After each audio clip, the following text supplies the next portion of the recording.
In the shadowy realms of folklore, two legendary creatures have battled for centuries, the cunning vampire and the ferocious werewolf. But if they were to face off in a no-holds-barred showdown, who would truly emerge as the king of the night? Journey with us as we delve deep into their backgrounds, analyze their unique strengths and weaknesses, and unravel their mind-blowing abilities. Which dark titan will stand tall? Let's find out and decide on a clear victor once and for all. In a world before the constant hum of cities, before skyscrapers touched the clouds, and before movies brought monsters to our screens, there were tales, stories that would make your spine tingle and your heart race.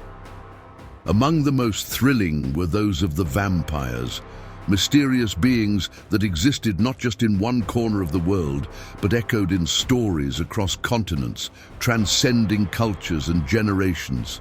Picture ancient Greece, a land of mighty gods and epic heroes. But even here, in the cradle of civilization, whispers spread about the Lemur. These were not heroes, but creatures with an insatiable thirst, particularly fond of misbehaving children. Their tales served as cautionary stories, ensuring children behaved and stayed away from the dangers of the night. But the Greeks weren't the only ones with eerie tales to tell. Venture to the frosty landscapes of Eastern Europe, and you'd hear of the Nosferatu. Unlike the glamorous vampires of modern movies, these beings were often depicted as grotesque, creeping from the shadows when the sun dipped below the horizon, seeking their next unsuspecting victim. Journey even farther to China, and you'd stumble upon legends of the Jiangshi. These hopping specters, rather than just feasting on blood, were believed to suck the life force from their victims, leaving them cold and lifeless. It's said that these tales arose from the observed decay of bodies, bringing to life our deepest fears about death and what lurks beyond. But as the sands of time continued to flow, these nocturnal beings began undergoing a transformation of their own. No longer were they merely the ghoulish stuff of nightmares. As stories passed from one storyteller to the next, from one generation to another, vampires began to wear a cloak of charm. They began to walk among us, not as monsters, but as creatures of mystery, allure, and in some tales, deep passion. Enter the realm of Transylvania, and a name would stand out, echoing through the ages: Dracula. This captivating count, with his castle atop a desolate mountain, became the face of vampires for many. His tale, one of tragedy, love, and terror, brought a new dimension to vampire stories. No longer were these creatures merely mindless predators. They had histories, desires, and even vulnerabilities. As years transformed into decades and then centuries, the image of the vampire continued to evolve, mirroring society's ever-changing fears and desires. They moved from hushed stories around campfires to being celebrated, even idolized, in books, movies, and pop culture. From the terrifying Nosferatu of silent films to the charismatic and conflicted figures in modern sagas, vampires have truly sunk their teeth into our culture, ensuring their tales will be told as long as stories are shared. But what is it that makes these nightwalkers so captivating? Is it their chilling abilities, their mesmerizing strengths, or the few vulnerabilities that keep them from becoming unstoppable? First, let's dive into their strengths. Imagine being able to stay up all night, every night, and never feel an ounce of tiredness. Vampires don't need sleep like we do. The night is their playground, and they're the kings and queens of darkness. They're also incredibly strong, faster than the quickest sprinter, and more powerful than the mightiest of athletes. And if that's not cool enough, most vampires are said to heal super fast. So if they ever get hurt, which isn't very often, it's just a momentary inconvenience. But it's not just about physical power, it's about the art of seduction. With just a glance, they can mesmerize and draw you in. Their charm is unlike any other, making them not just formidable, but also deeply mysterious and irresistible.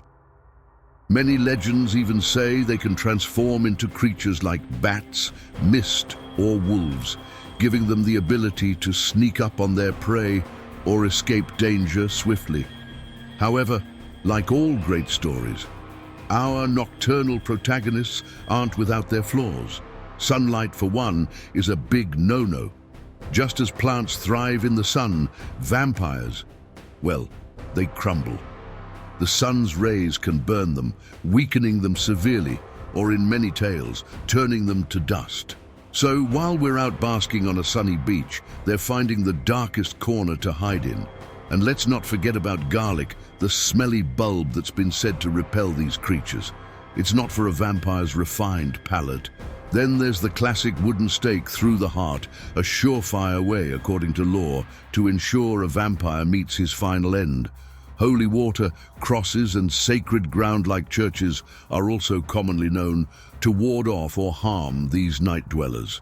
In the end, while they might seem like invincible night rulers, even vampires have their limitations. But it's this delicate balance of overwhelming power and haunting vulnerabilities that makes the legend of the vampire an eternal tale of intrigue, capturing our imaginations and ensuring their place in stories for centuries to come. Before our world was illuminated by the bright lights of cities, before cars roared down highways, and before movies introduced us to magical realms, there were stories.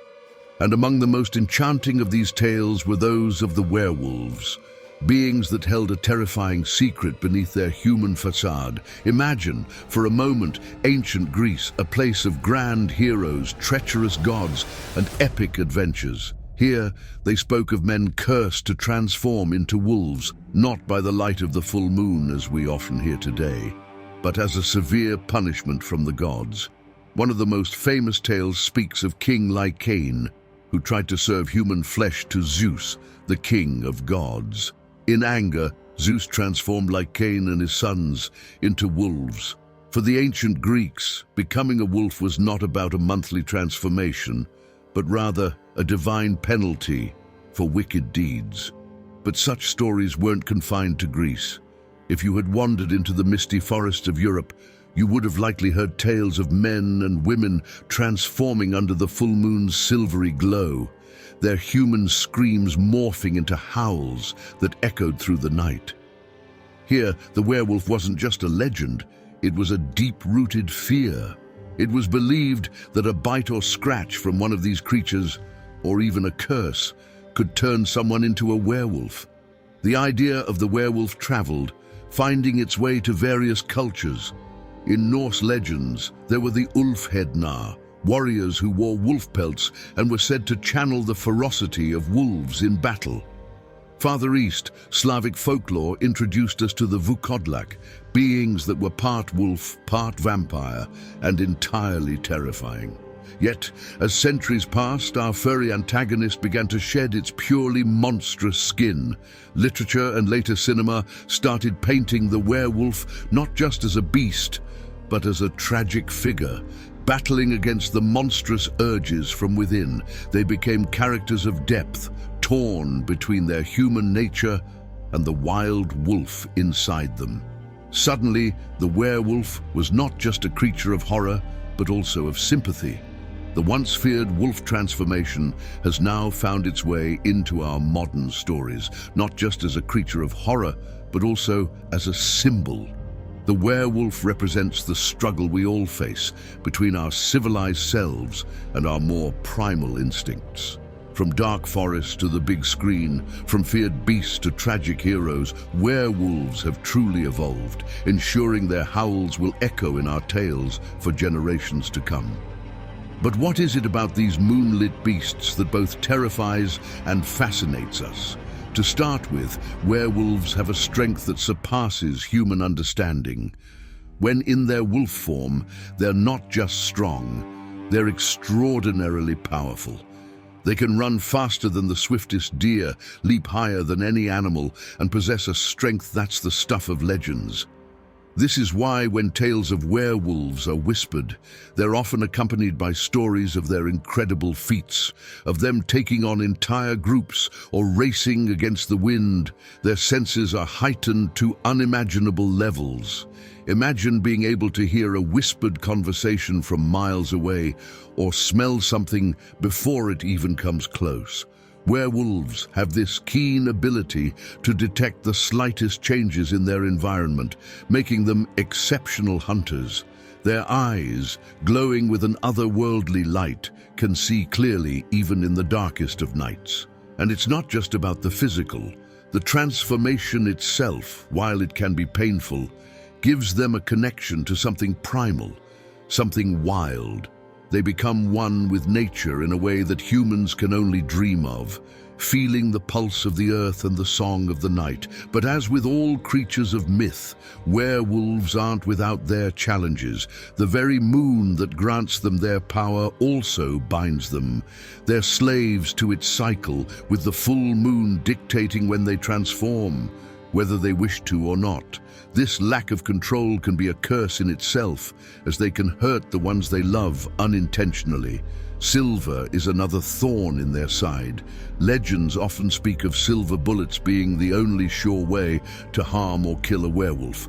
There's something about this gleaming metal that these creatures simply can't stand. Then there's the painful transformation. Bones reshaping, muscles growing. It's not a pleasant experience, and it's one that they have to endure repeatedly. In the end, werewolves, like all legendary beings, are a mix of power and vulnerability.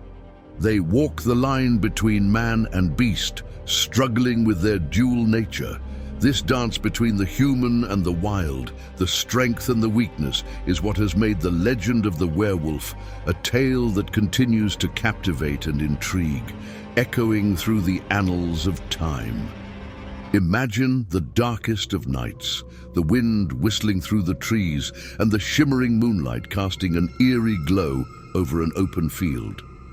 As the clock strikes midnight, two ancient adversaries emerge from the shadows, ready to engage in a battle as old as time itself.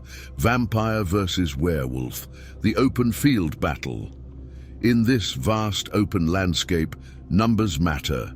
A large group of vampires with their superior speed would dart around swiftly, trying to isolate and overpower the werewolves one by one.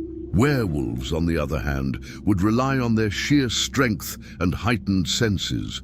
They would form tight packs, using their combined might to tackle the vampires head-on. Without any obstacles or cover, both sides would rely heavily on their physical abilities. A direct, brutal confrontation would ensue, with the side having better coordination likely gaining the upper hand. The forest duel deep within the dense woods. A lone vampire and a solitary werewolf face off. Here, strategy becomes crucial. The werewolf, blending in with the natural surroundings and using its keen sense of smell, would try to stalk its opponent silently. The vampire, on the other hand, would use its ability to transform, perhaps becoming a bat to scout from above or turning into mist to stealthily move around. It's a game of cat and mouse, with both creatures using the environment to their advantage. The first to detect the other would likely strike with deadly intent, hoping to end the duel swiftly. The urban chase.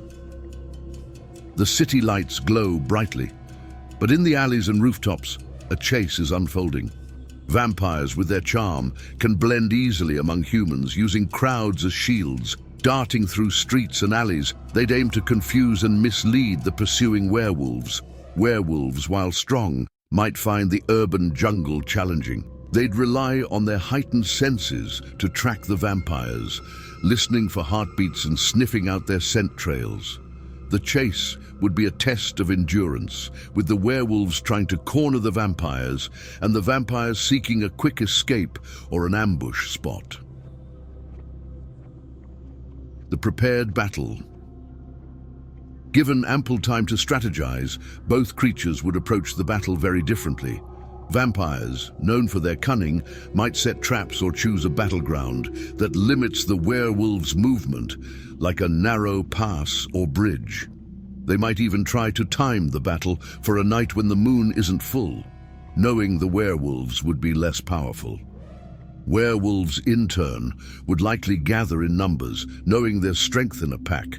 They'd try to force a confrontation in an open space on a full moon night, where they can fully unleash their beastly power. Regardless of the scenario, the clash between vampires and werewolves would be epic, filled with moments of strategy, strength, and surprises. Two ancient beings, each with their unique strengths and weaknesses, battling for supremacy.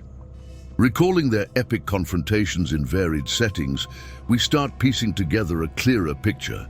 In an expansive, moonlit field, the vampires' agility and speed would be evident, allowing them to dart around, employing hit-and-run tactics against the werewolves. The werewolf, although immensely strong, would need to rely on numbers and teamwork, trying to corner and overpower the vampires before they can escape. Within the enigmatic confines of a dense forest, the tables could turn. Here, the werewolf's heightened senses would come into play, giving it the ability to stalk and ambush the vampire. The vampire, however, wouldn't be entirely out of its element.